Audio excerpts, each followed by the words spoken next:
Thank you, Medfield residents, for joining us today on the Meet the Candidate special. I am joined by 4th District Congressional candidate Alan Khazei. Alan, thank you so much for joining us today. It's great to be with you, Brett. Thank you for having me.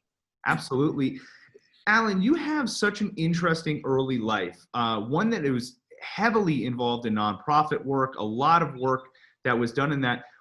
You grew up with your parents were immigrants to this country. Did that have a huge impact on you, realizing that it was important to reach back and help out?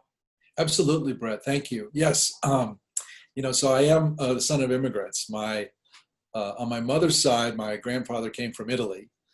My mother was a nurse, also in a service profession.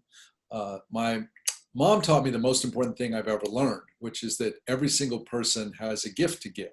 And the way you bring that out is by loving them. And she loved fearlessly, friends and strangers alike. My great-grandfather, Augusto Mantini, was a coal miner. So my Italian family settled in Western Pennsylvania. He fought for the Coal Miners Union with John L. Lewis. And I lived for the first few years of my life in Katanning with my grandparents. And my dad was an immigrant from Iran. He left a country of dictatorship for a country of freedom. And he also raised me with strong values. And he taught me as a little boy, he said, Alan, the reason I came here is because America is a beacon to people like me all over the world, because of its ideals of liberty, democracy, equality of opportunity, and most of all, justice for everyone. My dad was a doctor, so I grew up in a service family. My parents made huge sacrifices to send me and my siblings to get the best educations we could. And my dad also, as an immigrant, direct immigrant, said, you can be anything you want to be in this country. As long as you work hard, you get a good education, and you believe in yourself and this country. So it was really inspired by my parents, who both were dedicated healers, that I chose to enter a life of public service.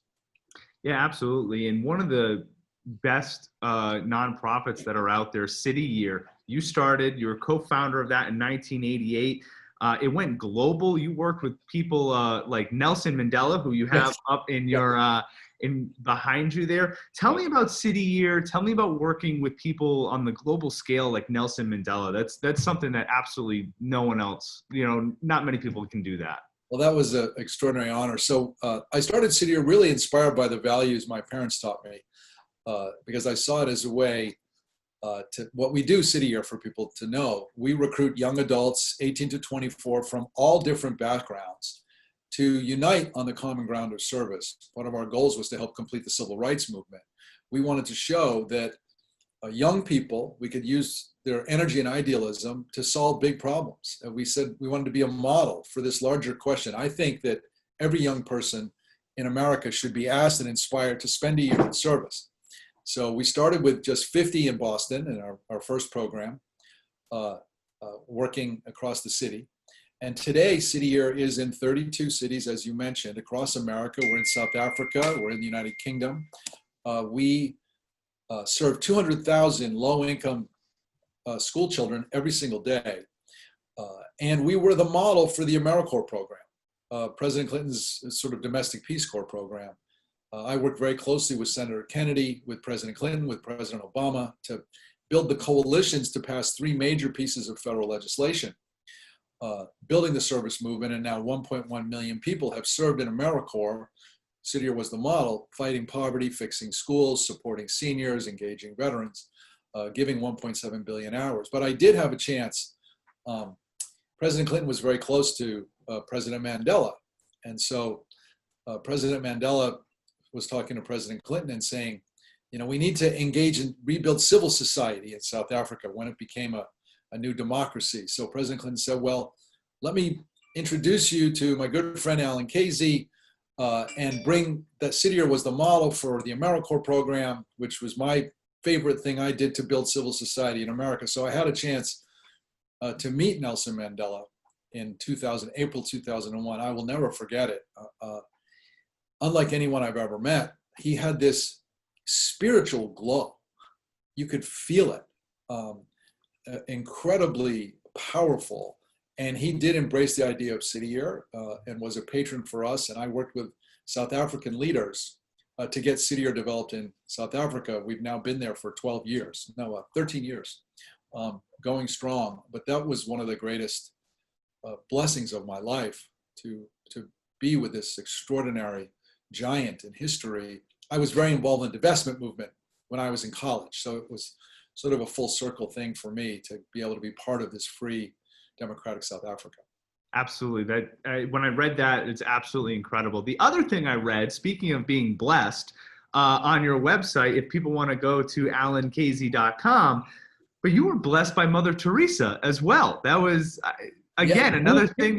You've done your homework, Brett. Well, the only other person I've met that has the energy of Nelson Mandela was Mother Teresa. So my wife and I, my wife Vanessa, we're both social entrepreneurs. So we sort of did our honeymoon before the wedding. We got engaged and we said, let's travel the world and find out where change is coming from. This was in 1995, 96, and the whole world had changed. During the time that I'd started City Year until then, you know, the Berlin Wall came down, democracy started sweeping the world, civil society started expanding all over the world, the internet was invented, you know, peace started breaking out in Northern Ireland. And so anyway, we said, let's travel the world. Well, we were in India, and we were meeting with some friends at Ashoka, which supports social entrepreneurs, and Mother Teresa's mission was just down the street. And we'd read in the guidebook that if you went by there and she was there, she would come out and meet people and bless them. So we went and we waited for a couple of hours, and she came out and she did bless us. My wife took a picture of it. She's smarter than I am. Yeah. She had the camera ready. But again, she had this, she and Mandela are the only two people I've met with that kind of energy. I think it's because they were both such extraordinary servants. But that was just an amazing highlight of that trip. And she also has been a role model for me as well. That's absolutely incredible. When I saw those two things together, I was like, I have to ask you about that, because you've done your homework. Yeah, absolutely. Again, people can go to alankhazei.com and check that out. That's right there. But on the issues, so one of the things that you have on your website, you have different things that, all the different plans, the ideas. You seem like someone who just comes up with ideas and plans. How can I help? Where can I put my hands in? So you have the 2007, you had the Be the Change. Yes. That's on there. Can you tell me about these things as I bring them up? So the 2007 Be the Change. Absolutely. Well, let me just put in a little larger context if I could, Brett. So I think we're in an unprecedented moment in our history. There's never been anything like this. We have three major crises converging at once. We have the coronavirus health crisis, which has led to now this economic crisis at the depression levels. And on top of that, we have the racial justice extraordinary awakening happening in response to the brutal killing of George Floyd and others. I think these crises together bring us to a New Deal moment, much like we had during the Depression in the 30s, where we have an opportunity to do, and we're going to need to address them. It's not small ideas. We need big, bold, transformational ideas. The opportunity is that we could actually put forward an agenda and get an agenda passed that could dramatically advance America to be more fair, more inclusive, and more just. So that's part of the reason why I have put such a premium on new ideas, big ideas, meet this moment. It's not time for small ball. We have tens of millions of people who filed for unemployment. We are still dealing with the COVID health crisis. Across the country, you know, we're in worse shape than any other country in the world because the Trump administration has just been a disaster. But there's stuff we can do. And now we have this extraordinary racial justice awakening. We can't let this moment pass without dealing with our 400 years of systemic racism. So, but that's sort of the context, but I'm happy to talk about other stuff. I mean, in terms of what we've done. Absolutely. I mean, one of the things I wanted to point out is I think a lot of candidates come out, they see the groundwork that has to be done. We're dealing with, there's a lot of great candidates that we have in front of us, and the residents of Medfield get to see that. But one of the things that should be noted is you've been doing a lot of this work since 2007, since 1988. You've been doing a lot of this work, and you've seen a lot of these issues firsthand. And so these are some of the things that I saw on your website that I just said, you know, this is someone who's been doing it. Yes. Well, thank you. I have. I mean, I've been in this life of public service and have been working on these issues for more than 32 years now. I started Be the Change after I left City Year, inspired by Gandhi. do that trip to India. We spent 5 weeks there. And Gandhi is another role model. And Gandhi said, you must be the change you seek in the world. And I believe that's what this moment is all about. It's up to all of us. No one person can change things. People have to come together and decide that we want to have a better world. That's my whole philosophy of change has been that. And I've been able to focus on building coalitions and engaging people to force Congress to respond to the people's will. So we started Be the Change. To do that, we did 3 major campaigns. We did Service Nation, which was all about taking what I started with City Year to a national movement about how do we make a year of service a common expectation and opportunity for all young people. I still believe if we did that, and I put out a very specific plan to get to 1 million young people a year by 2022, it will fundamentally change the country. We will turn on what I like to call the justice nerves of 1 million young people. We can use this workforce to fight the coronavirus through the contact tracing we need and support for public health, to educate our kids. Half of AmeriCorps now works in education, to tackle climate change with a 21st century version of the Civilian Conservation Corps, and also to promote issues of justice. So we did that. We also did Opportunity Nation because, again, when we started, I felt the issue of child poverty in particular, we have more than 20% of our kids living in poverty. This is the richest country in the world. There are things we can do to address that. We can have universal pre-K. We can expand the earned income tax credit. We can make sure that every single child gets school breakfast, school lunch, and also during the summertime. There's a number of things we can do. So we started Opportunity Nation to fight child poverty. And then we also started Got Your Six. I've had a lot of friends in the military because of my work in civilian service. Got Your Six means got your back in the military. And that was the idea that with these wars going on in Iraq and Afghanistan, we have to welcome our veterans home and support them as they transition, but also empower them to continue to serve, to be small business owners, to continue to be engaged in our community. So that was basically the idea behind Be the Change. Alan, I'm smiling because on my end, I've asked you one question, and what I've found is everything to you is so interconnected. There's so much about, you started with your upbringing, with your parents, how they taught you and the lessons you learned from them. You're traveling around the world. You have a great global view of what's going on. Things like, you have the global zero, where you don't want anyone to have nuclear weapons. Like, these are all things that I feel like they're interconnected for you that you've really brought together. And so when I ask you about one, I only smile because when I ask you about one of them, they all come piling in that you have experience in all these different things, but it's that interconnected feeling going with you, which is great.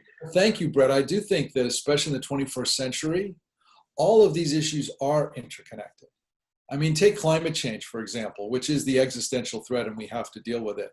It's clearly an environmental issue, but it's also an economic issue and it's a national security issue. I mean, if you talk to my friends in the military, like General Stanley McChrystal, who's endorsed me, or Ambassador Susan Rice, who's endorsed me, or Senator Michael Bennet or Senator Gary Hart, who are supporting me, or Michelle Flourney, what they'll tell you is the big national security threat is climate change because it leads to migration, it leads to extreme poverty, where you can have foments for terrorism. So these things are all interconnected, and it's going to take interconnected strategies powered by people to address them. You look at the pandemic. It's a health issue, but then it becomes an economic issue, and it's a global issue because we need to have a global strategy as opposed to what this administration is doing, which we don't even have a national strategy. So, but I appreciate you bringing that up. Let's talk about your fixed democracy plan. One of the things that you have, it's very intricate. People can go to your website and take a look at a lot of the ideas that you have going into that. But tell me about your fixed democracy plan. I know that you have the For the People Act, things going into that. Tell me a little bit about that. Sure. So I've long thought that we need 2 fundamental reforms to make our democracy work for everyone. One is universal voluntary national service, to get everybody a chance to serve and discover their justice nerves and to make a difference when they're young. because I found that when people do that, they continue for the rest of their lives. The other is we have to have comprehensive, fundamental reform of our democracy so that it does what we were intended to do, which is it has to be a government of, by, and for the people, not of, by, and for the special interests, which is what we have now. So the For the People Act is H.R. 1, which I'm strongly supporting. It was the first bill that the new Democratic House passed. It's been championed by a good friend of mine, John Sarbanes, going back to law school.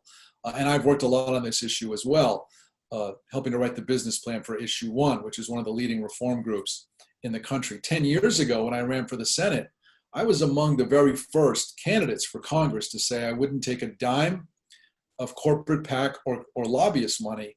Honestly, it was a lonely fight then. It's now become a litmus test for progressive candidates, which I'm proud of. Everybody running says, I'm not going to take that money, or a lot of good candidates do. So I think we need to get the money out of the politics. We should have publicly funded campaigns. I think we should end partisan gerrymandering. I think we need to I'd like to have a ban on lobbying. I will never become a lobbyist. I think it's crazy that people go to Congress, they have this incredible privilege to serve, and then they leave and they become millionaires lobbying, the institution they were elected to serve. I'd like to have a ban on lobbying for all executive branch senior officials as well. We spent more than lobbyists spent $3.5 billion. There's more than 100 lobbyists for every member of Congress. How can the people compete? I'd like to have term limits for the Supreme Court. Again, when the country was founded, the average lifespan was 35 to 45. My kids are going to live to be over 100, God willing. So you could put somebody on the court in their 40s, they could literally be writing the law of the land for 60 years for 3 generations. And initially, the founders wanted lifetime appointments so that it would be depoliticized. Well, it's become even more political because there's the fight of, well, can I get somebody on and then they're going to be there for 60 years. So, and we're seeing this now with the threat to reproductive rights because of the court's been packed by Trump and Republicans. So I think we should have term limits of 18 years. That's more than enough for anybody. They can still have a lifetime appointment, go serve on a circuit court, but not the Supreme Court. I think we should end the Electoral College. Again, we've had 2 presidents in this century elected with a minority of the popular vote. That's not democracy. That's not the people's will. So, and I think if we do this, we're not going to get action on the other issues, climate change, bringing drug costs down, et cetera, until we get the money out of politics and we get the lobbyists out of writing the laws and get the people in there. Alan, talking to you has been so interesting because a lot of different candidates, what they do is they'll just say, what's your issue? And it's like, we got to get Trump out, or like, we got to do this, and that's the problem. But you've thought of this in a really grand scale of all the different issues that are going on and all the different things that are going on that you see a problem with: lobbying, the Supreme Court, term limits, things like that. I really enjoyed the intricacies that you've put together for us. Thank you, Brett. And how you would fix it. You have thoughts on gun safety. You were actually a part of, was it a march or a walk that you were in there? March for Our Lives. So again, here's an issue that's ripe for action. And I do have a different take on this one too. And I appreciate you studying so much. After that horrible Parkland shooting, those young people, teenagers, they launched a movement, extraordinary. They said, enough with thoughts and prayers. We want action. They announced a march on Washington. I got very involved and worked with them and helped to build what became the Sibling March Network.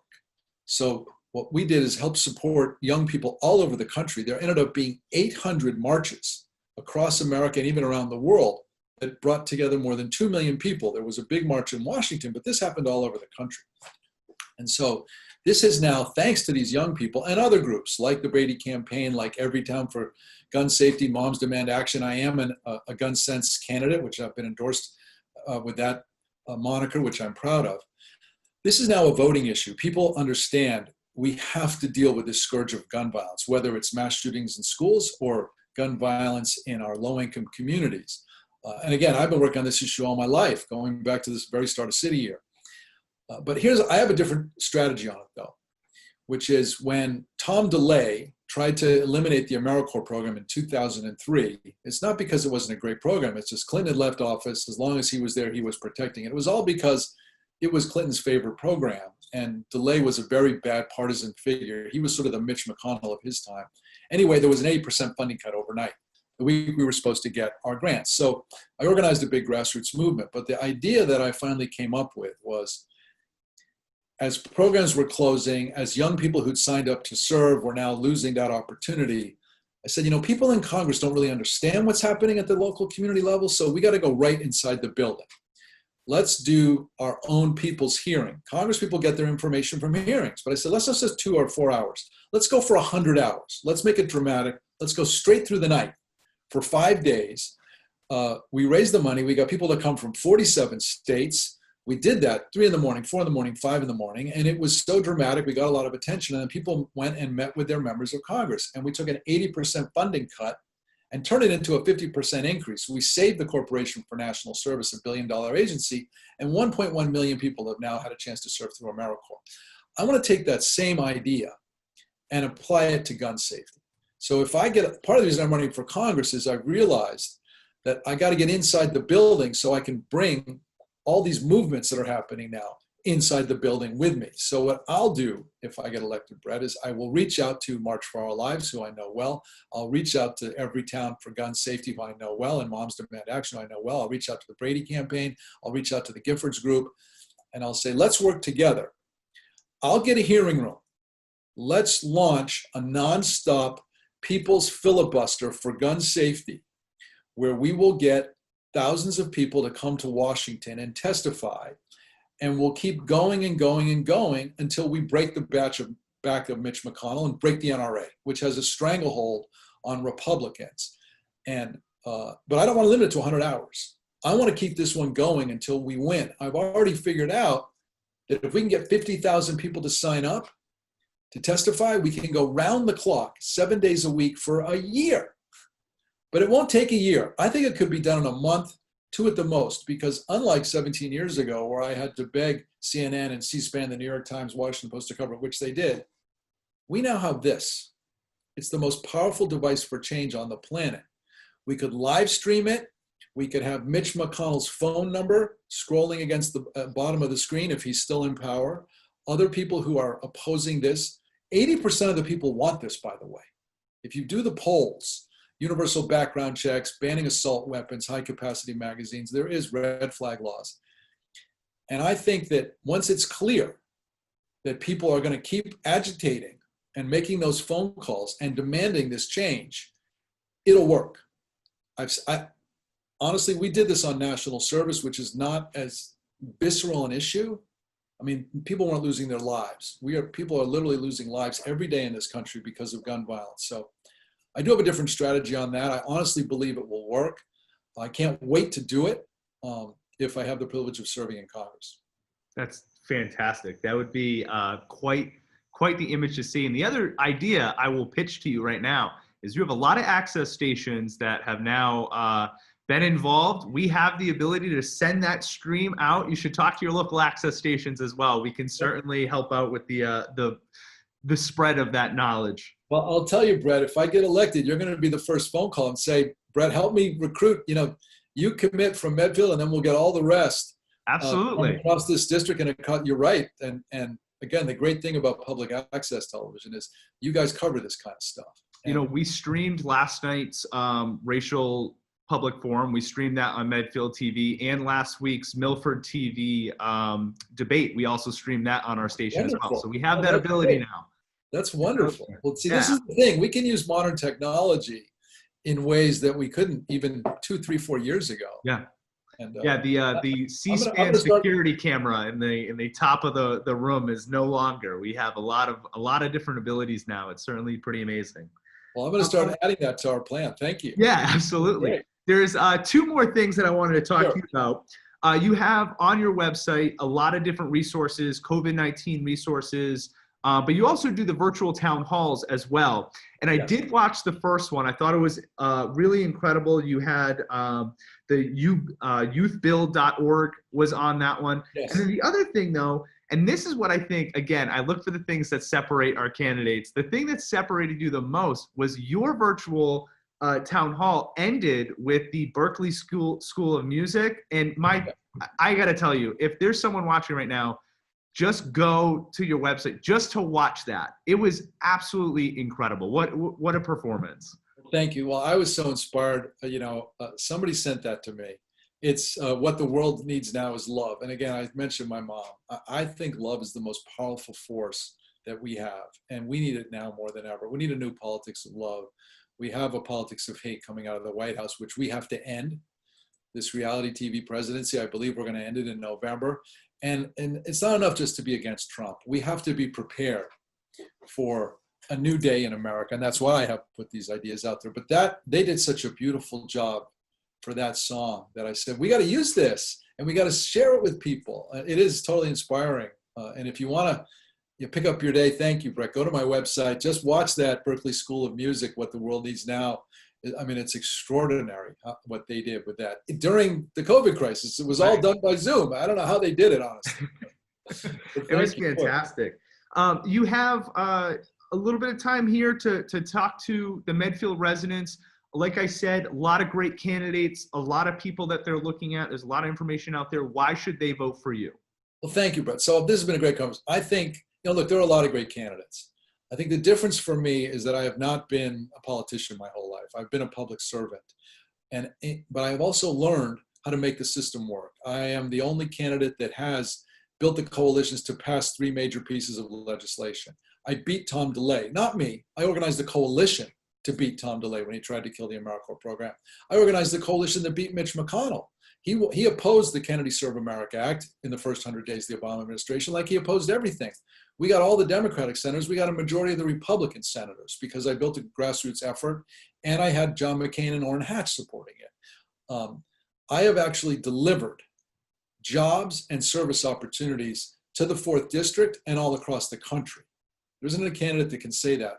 Using a strategy to get the federal government to respond to the people's will. I believe I can do that again. Finally, the other interesting, unique thing I'm doing in this campaign, inspired by one of my other mentors, Paul Tsongas, who was a founding board member of City Year and what he did in Lowell as a congressperson, I'm putting together the People Before Politics plan for the 4th District, including Medfield. I am talking to voters across the district saying, first of all, what are your assets? What are you proud of? Because I believe in building off of strengths. But then what are your local challenges? What do you care about at the very local level that if I'm elected, I could help you with? So what I learned from talking to folks in Medfield is people in Medfield are incredibly proud of your community, that it has this great sense of community and people in it together. The people are proud that Medfield was advocating for women's suffrage going back to 1881, long before the 19th Amendment. We're celebrating the 100th anniversary. And women were able to vote and be elected to the school committee before we had the 19th Amendment. People are very proud that your public education system is so strong. 14th best high school in the state. That's amazing. But people are also worried that with the COVID crisis, funding for education is going to go down. People are worried about the cost of housing and affordable housing for low-income people. So I'm doing this for all 34 cities and towns, but if I'm elected, I'm going to fight for funding in the HEROES Act to make sure that our schools, like the schools in Medfield, can be strong. There will be over $4 million coming to Medfield if that gets through to support your teachers and your strong public education system. I also have learned people are concerned, are there enough opportunities for youth civic engagement? That's why I put out a plan for 1 million people in national service. So I'm also doing that, which is very different. I want to be ready. As you mentioned, this isn't just, look, I'm totally against Trump, but I believe we're going to have a moment where we're going to have a second 100 days. We're going to move big ideas. And I'm going to be ready because I've taken the time to understand what's happening at the very local level, to put things into bills as they're moving through the Congress, to make sure that the local needs of people in the 4th District are met. Alan, that was fantastic. The last thing I've asked every candidate so far is my own personal question for everybody. Sure. So you've worked now definitely during this COVID crisis, but obviously in order to talk to as many people as possible, you've worked with a lot of different access stations at this point, yes, whether it be Milford, Medfield TV. I know we talked a little bit during this interview, But what has been your experience working with access stations? And do you think that now, having worked with it so much, are we a strong thing for you when you get elected? Are you going to use access stations going forward? Absolutely. Look, I think we need to have public options across the board. I love public access television. I will fight strongly to make sure it's funded and supported. I've learned as a candidate, the power of being able to talk directly and frankly, not in 30-second sound bites, because these issues are complex. There isn't a big issue that you can answer in 30 seconds. So I've really appreciated this opportunity. I also think that in this New Deal moment, we have to have public broadband. Just as in the 30s, we realized that we had to do the rural electrification project, that electricity, to be part of the 20th century, you had to have access to electricity, and we electrified the country. You and I are doing this over Zoom, through broadband.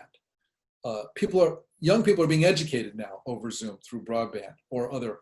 But you know what? Not everybody has access to broadband because it's too expensive. So I want to have public option for broadband so that everyone, it needs to be a utility, it needs to be a right. If you can't afford it, it should be free. You can't participate in the 21st century. You can't get educated, you can't be an entrepreneur, you can't be connected to learning. Public access television, absolutely. And when we do this gun safety filibuster, I'm going to reach out to all the public access stations. I hadn't thought about that, and it will go to even millions of more people. So thank you for the public service that you're providing. And also, I haven't had anybody interview me who's done so much homework. Usually it's like the 30-second questions, just the standard stuff. Yeah, we got notes. But it's been the same with your colleagues, because I have been on Milford, on Sharon, in Fall River, in Taunton. I mean, I love the public access television folks, and thank you for your own commitment to service. Well, thank you so much, Alan. And really, the people of Medfield have a tough decision going on ahead of them, but I certainly think that you've given them a very good reason to cast their vote for you. So thank you so much for this interview. Well, thank you. And if I could just say, if you have a question, reach out to me directly. I'm at alan@alankhazei.com, or if you want to go to my website, the way Brett has so thoroughly, go to www.alankhazei.com. But it's great to be with you. I'd be honored to earn the support of the people in Medfield. It's a great community.